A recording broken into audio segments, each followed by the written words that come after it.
Alon Alroy, co-founder and chief marketing officer at Bizzabo. Let me read the bio and then we'll bring up on stage Alon. Alon is the co-founder and chief marketing officer at Bizzabo, the event experience operating system built for modern enterprise organization rounding complex event portfolios. Through a single intelligent platform, Bizzabo helps teams scale events with less operational overhead, unified data for content decision making, and deliver measurable business impact across the entire life cycle. As CMO, Alon works closely with CMOs, event leaders, and marketing teams around the world, helps organization transform events. Since founding Bizzabo in 2011, alongside Boaz Kaz and Eran Ben Shushan, he has helped shape the modern event technology category, championing a future where intelligent technology and human connection work together to power the next era of events. Please welcome on stage my dear friend, Alon Alroy. How are you, Alon? So good to see you. Hey, Julius, I'm doing great. Thank you Oh for my inviting God. me. Amazing energy here. I'm so glad to have you here, Alon. And, honestly, we opened this thought leadership session opportunity to all of our sponsors. But like I've been extremely lucky and blessed to have you and to have Bob afterwards, because you to me represent the core energy, resilience of event technology companies that have been able to reinvent themselves multiple times. I mean, we've been going through stuff together, like the pandemic, you name it, the all-in-one software revolution, the event apps revolution, like literally we've been through a lot. And now AI. And so you've been through Eventtech through multiple cycles, like mobile apps, virtual, hybrid, now AI. Can you tell me a little bit about this journey? You still have a little bit of sanity with you? Like, how's it going? And I still have a lot of sanity, a bit more gray hair since we started. Honestly, it has been a roller coaster. And I mean that in the best possible way. When we started, Bizzabo was an event app, same category as Double Dutch, Quick Mobile, and some names that Oh, many of geez. you, I'm sure, probably remember. But we made a bet early on that you can't really build a very meaningful, big company by being only an event app and provide meaningful value to organizers if you're truly sitting outside of the registration and content data. So, yes, as you said, we pivoted to, I know many people do not like the term all in one, I'm not going to use it. We pivoted to become a holistic platform. And as you said, then COVID hit. I remember those days very, very clearly. March 10th, we were at a company offsite. Many of you, I'm sure, in the crowd were one of those sending us and many other vendors here emails that you're not even allowed to run events, refunds, subscription freezes, and so on. The whole industry was in shock. We had to move very fast. It was scary, it was hard, but we did it.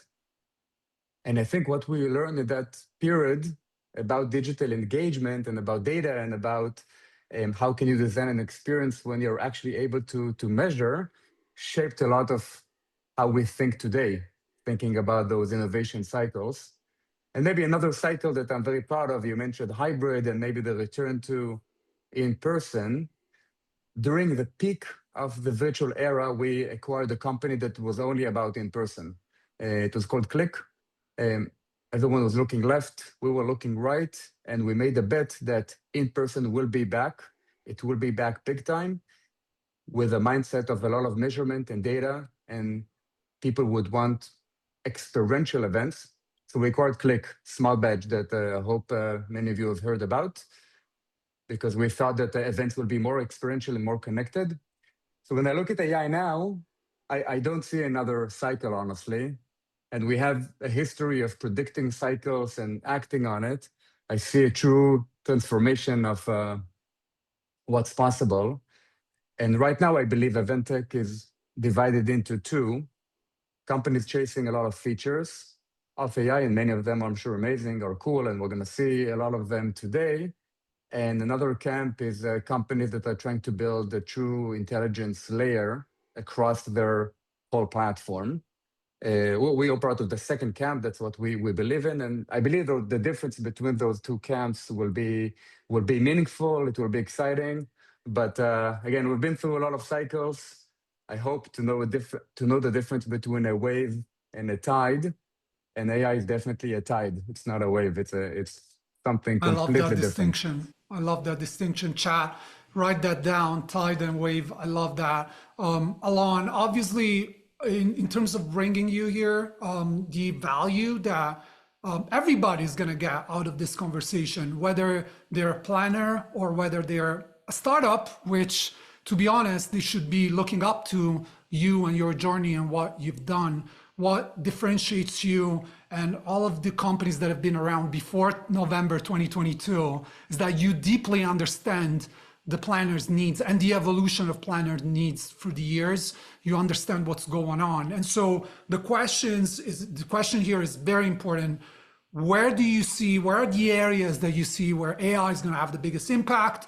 And what are you focusing on? Like, because there's too much noise. We're freaking out. We don't understand. So it's important to understand what companies like yours are thinking about.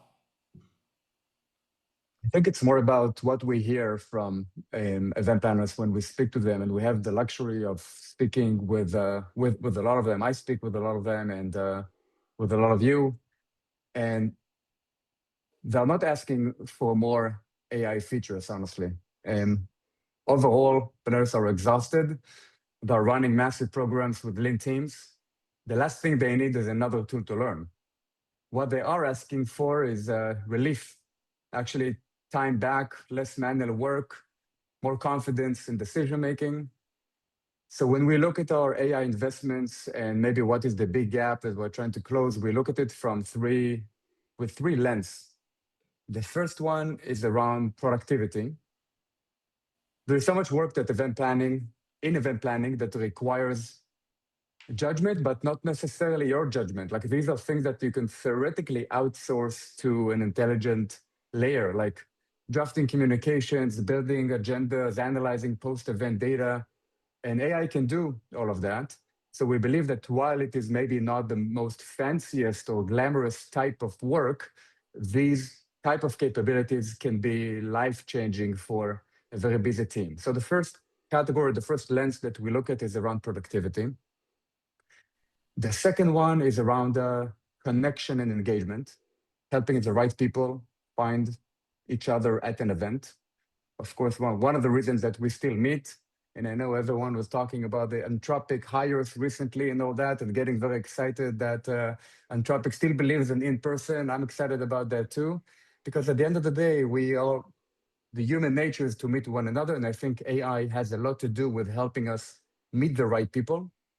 And third, and this is maybe the one that the industry is the most underinvested in, is around helping marketers, helping event planners prove that their events actually matter, turning what happened at an event into something that CMOs and CFOs will pay attention and will understand and can actually act on.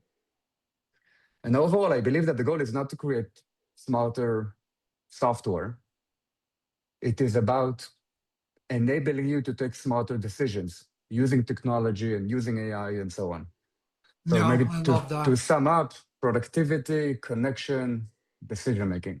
Some research that we did at the beginning of the year on Push Plus, we asked, how are you using AI? And 65%, of the audience responded, biggest use by far, 20 points more than the second biggest use, save time. So this is absolutely true. And obviously on the Anthropic job, I have an argument there. They're not paying enough. I think they should be paying more. I saw the Anthropic people at Google Cloud Next last week at their booth. Oh my God, like, they should be paying more for that, especially because they pay their engineers $550,000. So I don't know why the events people are getting $150,000 less than the engineers people, okay? Just so we say, okay, so moving on, marketers, obviously, if anybody knows Bizzabo, we know that marketers and marketing teams, CMOs are the core of your audience. They've been using the platforms. You do cater for a lot of industry, but marketers traditionally have been like the core of your audience. And, the data piece has been honestly the most impossible to deal with. Every event tech company has tried to get a spin on it to make data more accessible, more usable. It seems that now with AI, we're getting somewhere, right? How are you thinking about the data piece within the AI piece? Never heard about data. Not sure what you're talking about. I'm kidding. No, there's a maybe I'll say something a little bit uncomfortable here. For years, Oh, we like uncomfortable. Eventtech companies, including Bizzabo, we told marketers that events are a gold mine of first-party data, right? And that was true, and I think it is true. But the data was all there in the platform, and in a way, it just sat there. Like you could see it, but it was too challenging to actually understanding it and turning it into something meaningful required a lot of time and effort that most teams did not have. And the real problem was never about collecting data. If you are a holistic platform, you had data.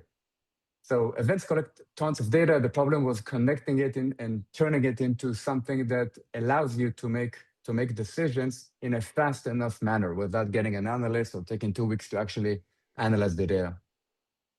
And I think what AI does when it's built on a unified platform is closing that gap. You stop asking, can someone run a report? And instead, you can ask the actual question, what actually happened? What should we do next? And that shift from reporting to actually understanding is new, and it's very, very real. And I think where it gets really interesting is, of course, the connection with the CRM. Like, yes, we all have integrations, of course. Needless to say it, we've been saying we have integrations for a long time. But there's still a lot of data that sits on the event platform and a lot of data that sits on the CRM, like who's the customer, what deal are we working on, what is the history. And I think AI will truly, when you connect the two, and I think over time, most unified platforms will provide that contextual layer that will allow the organizers to ask questions and to get very, very smart answers that were just not possible to get in the past. Which is very important right now in a time where honestly cost keeps going up, budget keeps going down, and you're working with less people. I mean, this is like so challenging that literally you need everything that you could use to make better decisions and, drive your attention when it matters. You mentioned matchmaking. This has been promised for years. I mean, I remember probably 2017, I've seen the first AI matchmaking platform, but like, honestly, that was like just tagging. And we all understood that we'd been gamed in November 2022 when we saw first like what AI could do at scale. So what is different now? And like, how should planners, like what kind of results can we expect this time with matchmaking? It's a great question. And I think that planners shouldn't expect better results automatically because AI is there. And I want to be very real about this. I do think I represent many vendors here. The technology has gotten better, like for sure. But the reason matchmaking failed wasn't really a technology problem. It was a data problem. And if that isn't solved, better AI will not just give you better recommendations or faster recommendations. And what actually happened with most matchmaking products is that the input was a job title and maybe a two-liner of a bio. And you expected the technology to be able to match you to the top people you should meet based on very, very thin, light data that someone put through registrations, kind of like super fast. If you fed light, rushed information into an algorithm and it gave you back light, generic suggestions, no one should be surprised that these recommendations didn't land and people did not show up to those meetings. And I think what's different today is that AI today can truly understand who you actually are in a way that wasn't possible before. In addition to who you say you are and what your objectives are from the event, AI will be able to truly analyze the sessions you attend, the people you interacted with, the content that you interacted with before, during, and between events, and will be able to just surface recommendations that were just not possible in the past. So I do anticipate that the matchmaking level between sponsors and attendees will be 10 times better than what we saw in the past. And I think overall matchmaking didn't fail because the algorithm was wrong. it fell because the algorithm was just starving for more data that was just not there.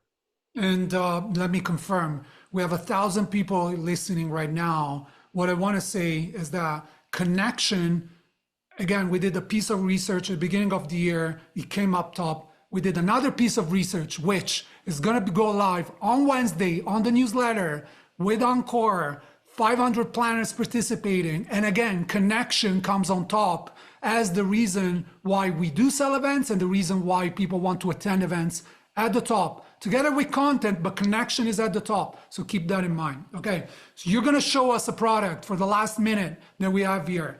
Your copilot, you thought about the organizer first. Why start with the attendee experience? Like obviously you're starting with attendee first. You wanna have them in control. What was the logic behind it? The decision was actually not obvious internally. The natural place to start maybe is the people who pay us money, the organizers, but around automating workflows and saving a lot of time and so on and so on. But we kept coming back to a simple question: where does an event actually succeed or fail in real time? And at the end of the day, it's the attendee experience. So that's where we wanted to start. It's that moment where attendees know who to talk to, who to not talk to, how to actually make use of their time. And we wanted also to make sure that organizers have a lot of control. And this is something we feel strongly about from day one. And Andrew from my team is going to show that soon. We wanted to make sure there are zero AI hallucinations and that you can control the answers that attendees get. I'm very excited about this one. It's only the beginning of our journey. As said earlier, we're looking at about things from 3 different lengths. This is one is related to both connection and productivity of attendees. And again, Andrew is going to show you what this actually looks like. The thing that I'll pay attention to more than any feature is whether this feels like something that your attendees will actually use. And I'll use the time also to say thank you for all the work you do for the industry. And I'm sure the conversation with Bob will be amazing. And thank you so much. Alon, I want to say a couple of words to thank you for the support. You've been one of the first to support our journey at Ball Push 4 years ago. When we started, when I had nothing, we had like probably a couple of hundred people in our newsletter with our first event series. To have you show up here and show the support as others are doing, it means the world to a family-owned business of a few people running here for the industry. So thanks to you, to Bayitz, to Eran, and everybody there, because you're the best. Thank you so much for being with us. Thank you. And thank you. there's going to be questions for you in the chat. Alon is going to be in the chat answering those. So thank you so much. Okay.